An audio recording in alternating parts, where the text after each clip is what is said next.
You're listening to Shift, Human First Financial Guidance with Ross Marino.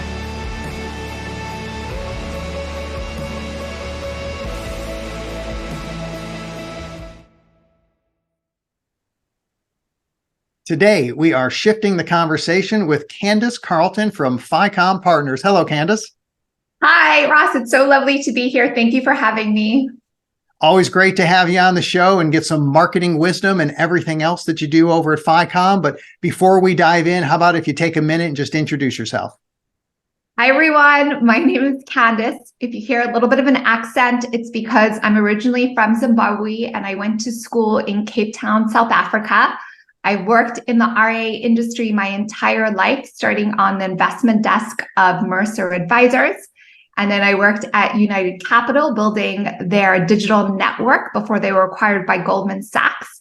And I've been at FICOM for just over 4 years, building our Advisor Accelerator program to help advisors show up authentically and powerfully in their marketing to drive growth, as well as FICOM Labs, which is our strategy and innovation lab to solve different business problems for both RIA platforms and then firms and asset managers that support them. So I'm based in Orange County, California. I am addicted to coffee. I practice yoga. And to decompress at night, I'm often scrolling my phone and adding all kinds of clothes to a shopping cart on Nordstrom for my imaginary wardrobe. Not a bad hobby out there.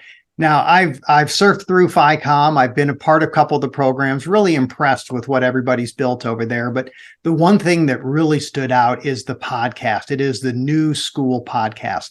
Not just because I think the name is fantastic, but listening to some of the podcast guests that you've had, some of the commentary that you and Meg add, it's really been impressive. It's kind of opened my eyes. And one thing I notice as I'm listening to it is you'll often compare the old school of marketing or the way advisors used to market with what you're calling the new school.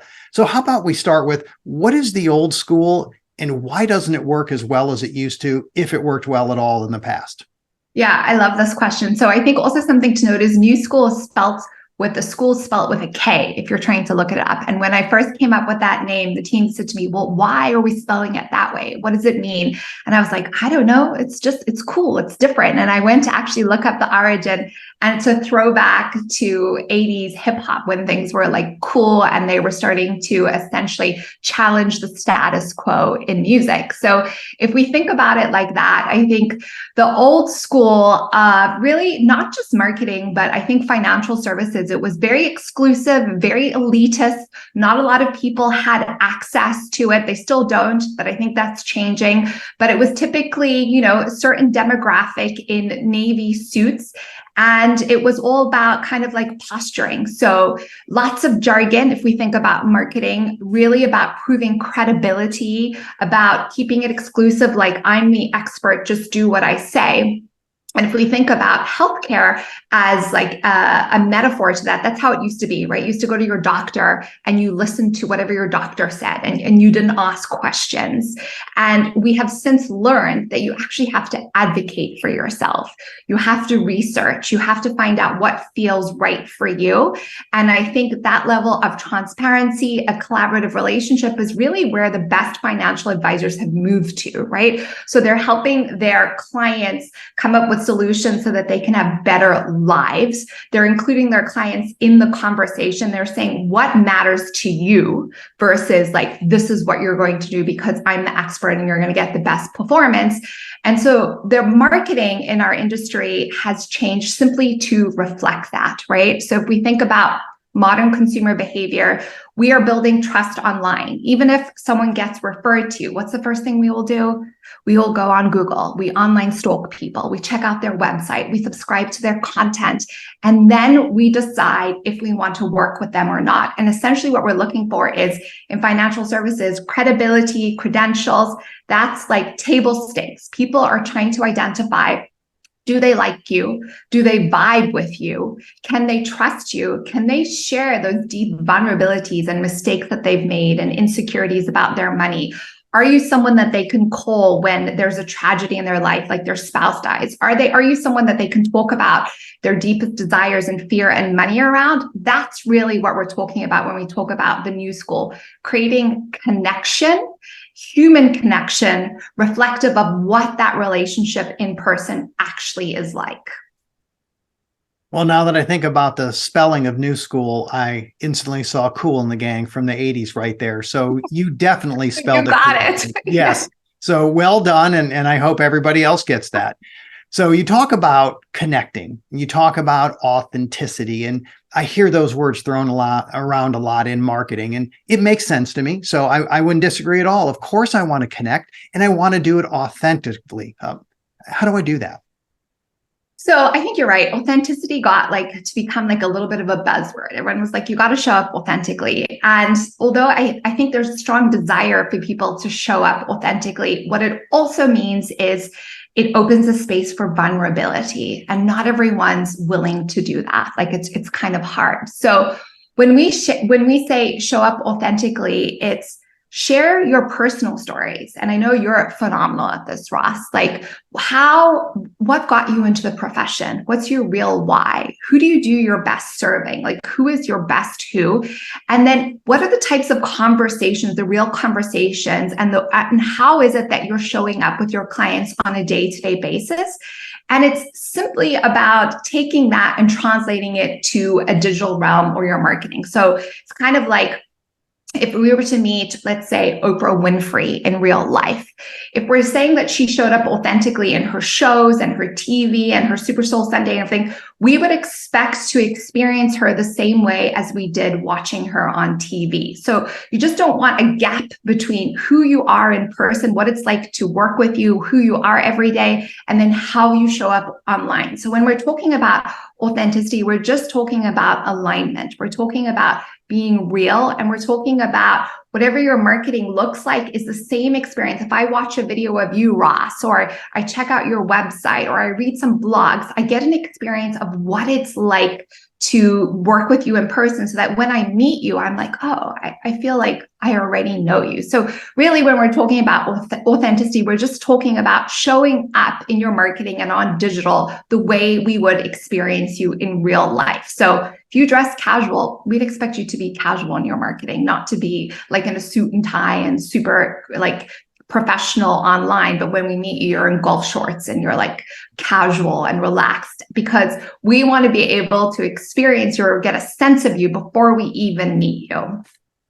One of my favorite FICOM nuggets is transparency trumps jargon every day of the week. And I guess as you're talking about authenticity, if I don't use jargon all day long when I'm speaking, and let's hope I don't, then I have to make it more conversational. Not always easy to do when you've studied for years, you have all this technical knowledge, and when somebody, a prospect or client, asks me a question, that jargon just wants to explode out of my head. It's really a challenge for people. I mean, how do I approach that? So I guess the question is, you really have to think about the impact that you want to have, right? So if you have a client that loves the jargon, expects the jargon, and that helps them make meaningful decisions, then by all means, use the jargon. But I like to think about this. This is a funny story. So when I worked at United Capital, we had just started doing video, and our CEO at the time sent us for training on video. And our chief investment officer came with us because he was going to be on video and doing lots of presentations too. And he said to me, he said, after a day, because we were separate, I said, how did it go? He said, they took my numbers away from me. And I said, what do you mean? And he said, well, I kept presenting on all the stats and all the numbers. And then they asked me, they were like, so what percentage do you think of advisors actually and clients actually care about the numbers that you're talking about? And he said, maybe 10%. And they said, so why are you leaning so heavily into it? Why are you talking to that 10%? So you want to talk to the 90%, whatever that is for you. And so if you want to have meaningful impact, and I think we all do, if you want your work to create change, then you have to connect with people in a way that they want to be connected with. And typically, most people are not connected through jargon. We're connected through deeper understanding, plain speak, transparency. And, that's just the simple answer. There's actually nothing more to say about it. As you were saying that, my typical ADD brain was going, well, which of my clients actually love to talk about this? And some of them do. There's two. I know exactly who they are. They love jargon themselves. They're highly intelligent people. They use multisyllabic words all the time. I'm Googling words when we have conversations because I don't know what they're talking about half the time, but I love it. It's fascinating to me. They love the jargon, but I think it's two. I don't know who number three would be. So I guess it's hard to not be faked out by those few people that love to ask those detailed, jargon-rich questions, to think that this matters to everybody when in fact it's actually just one or two people out there. And I mean, and even as you say that, what I really hear is like you're saying, like, I like the jargon, they like the jargon. It's a fun conversation. But really what you're talking about is like, it's intellectual play for you, right? It's kind of like, it's playful, it's intellectual, you enjoy it. But the question is like, does it create impact? Maybe it does, or maybe it's just something that you guys enjoy, like ping-ponging back and forth on. Well, I think you're spot on, and I never thought of it that way. Both are from the medical field, and they have applications to my home life and family situations. So they go deep with me, and I'm researching, and it's interesting, and I'm figuring it out. So there's certainly some personal drivers there. It's a great way to point that out. Now, lastly, I want to talk about a topic that I know I've thought about over the years, and I think it's something that's maybe a little more nuanced than I approached it. And part of it is, what is marketing and how much should I put into it? What is PR? How much should I put into it? But then to step back and to approach it as a business owner, I only have so much time, energy, and money. And I want to use those resources for the maximum amount of impact. So in a finite world, if I have a practice that, let's say it's mature, it's growing okay, and now I'm ready to really step up my marketing, or do I step up my PR? How do I work through that? Yeah, so it's a great question. So I think there's a couple of considerations. I think the answer is different for anyone and everyone. So most of our industry spends 1 to 2% of total revenue on marketing, very low.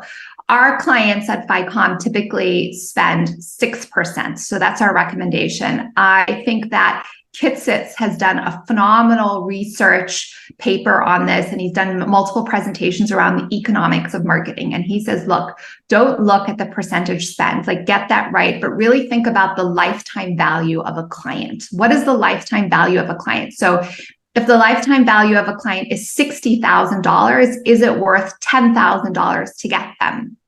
Most advisors would say yes, but they don't spend that. So I think we're experiencing right now, what I'm seeing is a shift in how advisors are thinking about marketing. I think historically, and if we think about old school, marketing was your brand. So what it looked like, your logo, having pretty designs and showing that you were legitimate.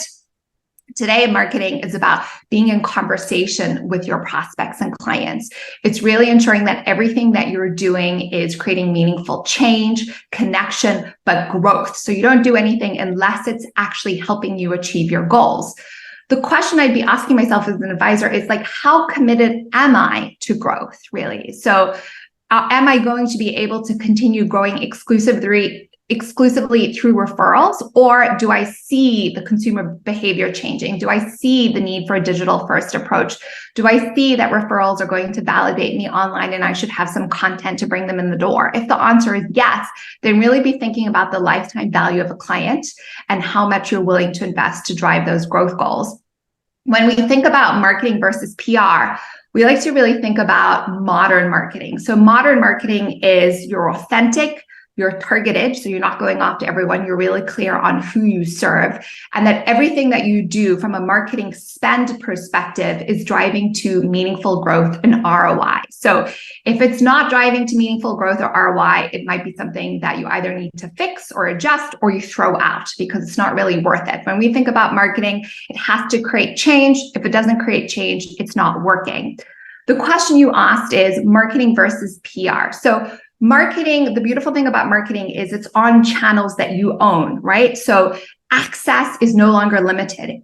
Before it used to be like PR played a big role because you needed to be on people's television sets, right? You wanted to be on the news or the media or in the trade publications. And those things are still important if you need third-party validation. But now no one is preventing you from launching a podcast, launching your YouTube channel, sending out emails, being on social media. We have more control than we've ever had to get our message out in a way that we want to get out to the people we want to get it out to. So the mix of what is marketing versus PR has significantly shifted. We like to think right now is PR. PR is really about, as I said, getting in investment news or RA Biz or whatever that is, or Barron. So some really credible, beautiful places that you could potentially be. And it's valuable for third-party validation, but it's really a tactic within the marketing mix. So all of those things will build awareness. People will get to know who you are, but then what? So you have to have a marketing strategy and a foundation to be able to actually implement effective PR. So what does that mean? You should have some content of your own that you're distributing, your YouTube, your podcast, your TikTok, your blog, whatever that is. You should have some kind of long form content, social media, and then a really compelling initial offer for prospects to come in the door. If all of that is working and you're getting the clients that you want, that you love, and you want to supercharge it, then I really see that there's a place for PR. I think traditionally PR was kind of a sexy sought after thing. You thought if you get this one hit wonder, then all of your business problems would be taken care of. That's no longer the case. I don't know that it ever was, but I would recommend to advisors, tell your story, add value, create content that speaks to your clients, and then simply put it on your public channel so that it speaks to prospects as well.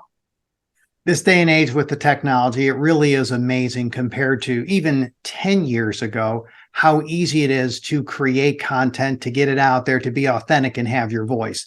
I'm, of course, a fan of outsourcing and leveraging partners. So when I look at marketing, I don't want to try to figure it out on my own. I read the book Story Brand, thought it was fascinating. Then we sent someone to one of their conferences. So I was like, great, I'm glad I know it, but you don't want to figure all this stuff out. Wonderful. So yeah. I think it's great to leverage partners. And I just love the idea and the way you explain it, that start with the marketing, see how that goes. That third party the PR is really something you add on top for third party. It's just a great way to explain it. Wonderful. And, talking about resources, we do offer free resources for advisors, which we love to share. So we've got a Dear FICOM, which is like an advice column, like a Dear Abby advice column, but for financial advisors on all things marketing. So you can submit any marketing question, and our team of coaches will actually create a video, giving you some advice and feedback on what to do.